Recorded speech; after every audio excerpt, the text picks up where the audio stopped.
execution of a Missouri death row inmate is set to go ahead today after the state Supreme Court and the state's governor both rejected pleas to stop the procedure, despite prosecutors saying he may be innocent.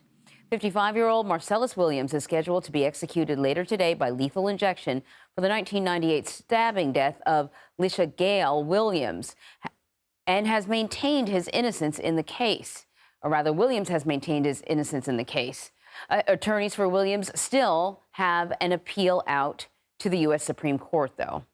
So joining us now to discuss this is CBS News legal contributor Rebecca Roiphe.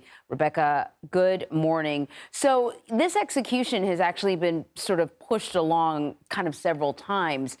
Help us understand, though, what the arguments were from Marcellus's attorney, what they brought forward, and why this time around the Supreme Court was not swayed. There were two arguments, Anne-Marie, that the lawyers made this time. The first one was that Marcellus did not receive a fair trial because the prosecutors wrongfully excluded a juror based on that juror's race.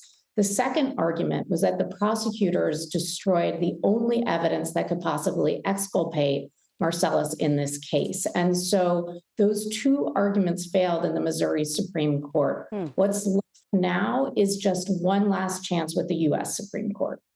I found it interesting sort of reading some of what the justices had to say, and some of their phrasing, maybe you can explain to me, but it was essentially, I see nothing here that would prove his innocence, which I thought was an interesting way to phrase it, because I thought it would be, I see nothing here that would, I don't know, somehow I thought that the phrasing would be different, but I guess at this point, the conclusion of the court is that he is guilty and you need evidence to prove otherwise.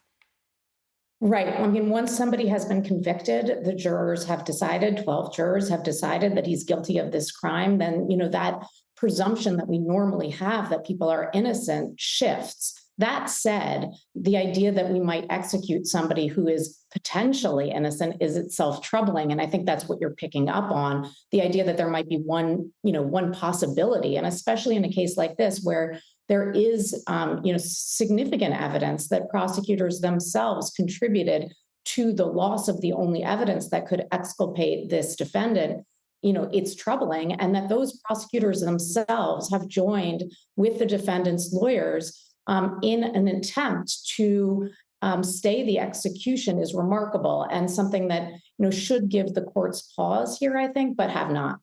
Really quickly, any other options for him?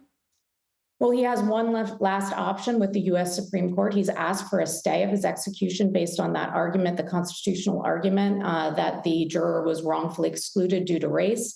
We have not yet heard from the Supreme Court. He is scheduled to be executed, as you said, later today. So, we're waiting that last minute, the response to that last minute petition. All right, Rebecca, thank you very much.